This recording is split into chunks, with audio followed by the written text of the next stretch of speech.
देश की राजनीति में भाषा का स्तर दिन पर दिन गिरता जा रहा है। अपशब्द कह देना और व्यक्तिगत हमले करना तो अब आम बात होती जा रही है।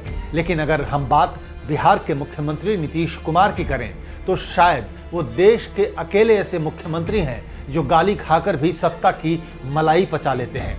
अगर तसल्ली से सोचें तो नीतीश कुमार अभद्रता का जहर पीकर भगवान शिव की तरह नीलकंठ ही बनते जा रहे हैं, मतलब नए युग का नीलकंठ।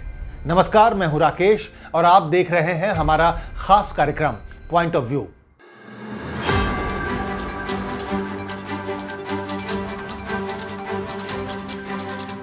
बिहार के मुख्यमंत्री सच में बहुत खास हैं। वो देश के अकेले ऐसे नेता हैं जो बार बार पाला बदलते हैं लेकिन मुख्यमंत्री की कुर्सी नहीं छोड़ते। ये कोई आसान काम नहीं है। वैसे आजकल नीतीश कुमार को एक ही पार्टी के दो नेताओं ने नाक में दम कर रखा है। ये दोनों नेता रिश्ते में पिता पुत्र हैं। बेटा मुख्यमंत्री नीतीश कुमार को शिखंडी कहता है तो पिताजी नीतीश कुमार को प्रधानमंत्री मटेरियल बता देते हैं। जी हाँ, हम बात कर रहे हैं आरजेडी के प्रदेश अध्यक्ष जगदानंद सिंह और उनके बेटे सुधाकर सिंह की। फिल्मी भाषा में कहें तो सुधाकर सिंह और जगदानंद सिंह की जोड़ी ने मुख्यमंत्री नीतीश कुमार को लिक्विड ऑक्सीजन में डाल दिया है। लिक्विड जीने नहीं दे रहा है और ऑक्सीजन उन्हें मरने नहीं दे रहा है। जी हाँ, आरजेडी विधायक सुधाकर सिंह ने नीतीश कुमार के खिलाफ मोर्चा खोल रखा है। वो कभी उन्हें शिखंडी तो कभी नाइट गार्ड, कभी तानाशाह तो कभी भिखारी बता रहे हैं। नीतीश सरकार के पूर्व मंत्री सुधाकर सिंह ने राजनीतिक मर्यादाओं को तो जैसे ताक पर रख दिया है। वो मुख्यमंत्री के खिलाफ लगातार अभद्र भाषा का इस्तेमाल कर रहे हैं, जबकि दूसरी तरफ उनके पिता जगदानंद सिंह नीतीश कुमार के पीएम बनने की भविष्यवाणी कर रहे हैं। दरअसल 5 जनवरी से बिहार में समाधान यात्रा कर रहे मुख्यमंत्री से जब पूछा गया कि क्या वो इसके बाद देश की यात्रा पर भी निकलेंगे तो उन्होंने साफ तो नहीं कहा, पर बजट सत्र के बाद देश की यात्रा पर निकलने के संकेत दिए। नीतीश कुमार के इसी बयान पर आरजेडी के वरिष्ठ नेता जगदानंद सिंह ने प्रतिक्रिया देते हुए कहा कि नीतीश कुमार को लालू यादव का आशीर्वाद मिला है, इसलिए वो प्रधानमंत्री बनेंगे। इसके लिए उन्हें देश की यात्रा पर निकलना होगा। जगदानंद सिंह ने कहा कि लालू यादव के समर्थन और सहयोग से 1996 में एचडी देवेगौड़ा देश के प्रधानमंत्री बने थे। उसी तरह अब नीतीश कुमार भी पीएम बनेंगे। जगदानंद सिंह यहीं नहीं रुके।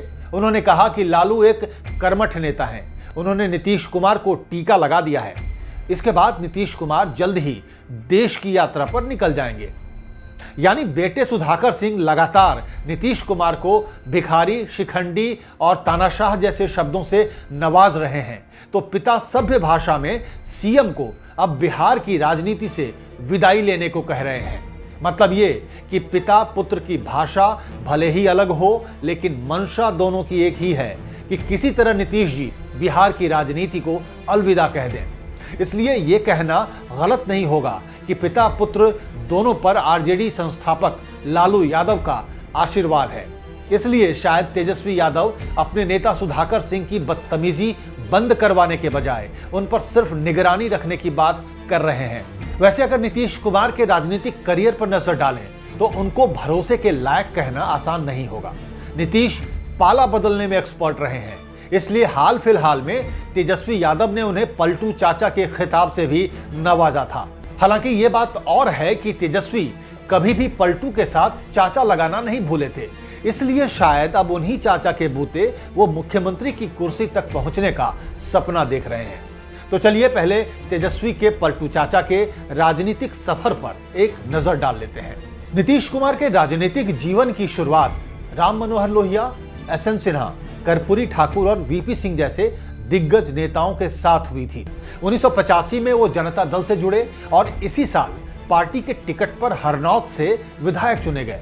लेकिन 5 साल जनता दल में गुजारने के बाद 1989 में नीतीश कुमार ने बिहार विधानसभा में अपने कॉलेज के सहपाठी लालू प्रसाद यादव का नेता विपक्ष के तौर पर समर्थन किया और उसके बाद दोनों जयप्रकाश नारायण के आंदोलन से जुड़ गए।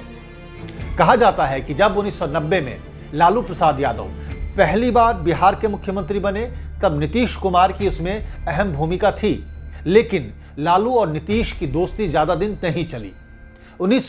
1994 में जनता दल से बगावत कर नीतीश ने जॉर्ज फर्नांडिस के साथ मिलकर समता पार्टी का गठन किया। इसके बाद तो जैसे पाला बदलना नीतीश कुमार की फितरत बन गई। पिछले करीब 3 दशक के दौरान नीतीश कुमार कभी बीजेपी की तो कभी आरजेडी की गोद में बैठे नजर आए। बीजेपी आरजेडी के बीच पाला बदलने के नीतीश कुमार के पास 2 ही फॉर्मूले हैं। बीजेपी से दामन छुड़ाना हो तो कम्युनलिज्म यानी सांप्रदायिकता का आरोप लगाते हैं, और आरजेडी से हाथ छुड़ाने के लिए करप्शन यानी भ्रष्टाचार का आरोप मढ़ देते हैं। नीतीश कुमार इन 2 सी यानी कम्युनलिज्म और करप्शन का इस्तेमाल कर पिछले करीब 3 दशकों में कम से कम 4 बार अपना हृदय परिवर्तन कर चुके हैं। नीतीश ने जब 1996 में पहली बार बीजेपी से हाथ मिलाया तो अटल बिहारी वाजपेयी की 13 दिन की सरकार में कैबिनेट मंत्री बने। ये वो साल था जब जनता दल अध्यक्ष शरद यादव और लालू प्रसाद यादव के बीच मनमुटाव के बीच लालू ने राष्ट्रीय जनता दल नाम से अपनी नई पार्टी बना ली थी। लालू जनता दल से अलग क्या हुए, नीतीश के भाग से छींका ही टूट गया। इसके बाद तो वो 2000 से 2010 तक बीजेपी के समर्थन से 3 बार सीएम बने। नीतीश पहली बार 3 मार्च 2000 को बीजेपी की अगुवाई वाले एनडीए के समर्थन से पहली बार बिहार के मुख्यमंत्री बने, लेकिन बहुमत साबित नहीं कर पाने की वजह से 7 दिन बाद ही 10 मार्च को उन्हें इस्तीफा देना पड़ा। इसके बाद 2003 में नीतीश कुमार की समता पार्टी ने शरद यादव की जनता दल के साथ अपना विलय कर लिया।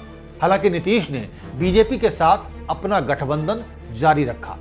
इसका नतीजा यह हुआ कि जनता दल यूनाइटेड का गठन हो गया, जिसके मुखिया बने नीतीश कुमार। नीतीश दूसरी बार 2005 में मुख्यमंत्री बने और उन्होंने बीजेपी के साथ मिलकर 5 साल सरकार चलाई। इस गठबंधन ने 2010 में भी बहुमत हासिल किया और नीतीश तीसरी बार मुख्यमंत्री बने। लेकिन 2013 में अचानक मुख्यमंत्री नीतीश कुमार की धर्मनिरपेक्षता जाग गई और उन्होंने बीजेपी के नरेंद्र मोदी को 2014 लोकसभा चुनावों के लिए एनडीए का चेहरा बनाने पर 2013 में बीजेपी से गठबंधन तोड़ दिया। लेकिन बीजेपी से अलग होकर आरजेडी के साथ सरकार चलाना नीतीश के लिए आसान नहीं था। इसलिए सरकार बनाने के कुछ महीने बाद ही मई 2014 में नीतीश कुमार ने इस्तीफा दे दिया। तब करीब 6 महीनों के लिए जीतन राम मांझी मुख्यमंत्री बने थे। लेकिन नीतीश कुमार ज्यादा दिन तक अपनी प्यारी कुर्सी से दूर नहीं रह पाए और फरवरी 2015 में चौथी बार बिहार के मुख्यमंत्री बन गए। इस बार उन्होंने आरजेडी और कांग्रेस से हाथ मिलाकर सरकार बनाई थी। 2015 विधानसभा चुनावों के बाद 20 नवंबर 2015 को नीतीश कुमार 5वीं बार बिहार के सीएम बने। लेकिन यह सरकार सिर्फ 2 साल चली और 2017 में करप्शन के नाम पर नीतीश जी ने आरजेडी से नाता तोड़ लिया और 24 घंटे के अंदर ही बीजेपी के समर्थन से फिर से 6ठी बार मुख्यमंत्री बन गए। नीतीश जी और बीजेपी का गठबंधन 2019 लोकसभा चुनावों तक ठीक चला और एनडीए ने अब तक सर्वश्रेष्ठ प्रदर्शन करते हुए बिहार की 40 में से 39 लोकसभा सीटें जीत ली। लेकिन इसके बाद बीजेपी की बिहार में महत्वाकांक्षा बढ़ने लगी और 2020 विधानसभा चुनाव आते आते बीजेपी और नीतीश जी के संबंधों में खटास आ गई। ये खटास मुख्यमंत्री पद को लेकर थी, जिसको लेकर दोनों पार्टियों में खूब जुबानी जंग हुई। नतीजा ये हुआ कि चिराग पासवान की पार्टी ने अलग चुनाव लड़ा, लेकिन नीतीश चुनाव से पहले ही बीजेपी से अपने आप को मुख्यमंत्री का चेहरा घोषित करा चुके थे। लिहाजा विधानसभा चुनावों में 115 सीट जीतकर आरजेडी के सबसे बड़ी पार्टी बनने के बावजूद बीजेपी के समर्थन से नीतीश कुमार 7वीं बार बिहार के मुख्यमंत्री बन गए। कुर्सी तो नीतीश कुमार को मिल गई, लेकिन उन्हें यह एहसास भी हो गया कि बीजेपी धीरे धीरे उनकी जड़ें काट रही है। इसलिए करीब 2 साल तक बीजेपी को अधर में लटका कर रखने के बाद 9 अगस्त 2022 को नीतीश कुमार ने एनडीए से नाता तोड़ने का ऐलान करते हुए इस्तीफा दिया और 10 अगस्त को वो आरजेडी के समर्थन से 8वीं बार बिहार के मुख्यमंत्री बन गए। लेकिन बीजेपी में जो जुबान सुशील मोदी और गिरिराज सिंह नीतीश कुमार के खिलाफ इस्तेमाल कर रहे थे, वही जुबान अब आरजेडी के सुधाकर सिंह और उनके पिता बोल रहे हैं। मकसद दोनों तरफ साफ है कि नीतीश जी किसी भी तरह कुर्सी छोड़ दें। जब नीतीश जी ने महीना भर पहले तेजस्वी को 2025 में मुख्यमंत्री पद का उम्मीदवार बताया तो जानकार कहने लगे कि इस मास्टर स्ट्रोक से नीतीश कुमार ने 2 साल के लिए अपनी कुर्सी बचा ली है। लेकिन लगता है कि पलटू चाचा की राजनीति को तेजस्वी यादव समझने लगे हैं, इसलिए विधायकों के कंधे पर बंदूक रखकर चाचा की कुर्सी खींचने की कोशिश में लगे हुए हैं। देखना यह है कि खुद को नीलकंठ बना लेने वाले चाचा इस बार फिर जहर पीकर सीएम के रूप में अमर हो पाएंगे या फिर एक बार गुलाटी मारकर बीजेपी की गोद में बैठ जाएंगे। तो कैसा लगा आपको हमारा पॉइंट ऑफ व्यू, कमेंट कर जरूर बताएं और हां, बेल आइकन दबाकर सबसे पहले हमसे जुड़ना ना भूलें। नमस्कार।